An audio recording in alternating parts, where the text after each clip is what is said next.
So to check if a number is divisible by 5, we check its ones place. If it is ending with 0 or 5, if a number is ending with a 0 or 5, so the number is divisible by 5. For example,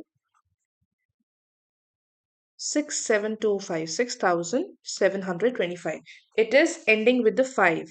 So this number, this whole number is divisible by 5. Let us check another number. 6527. Is the ones place 5 or 0? No, it is not 5 or 0. So this number is not divisible by 5. So basically this rule is that we check if the number is ending with a 0 or 5.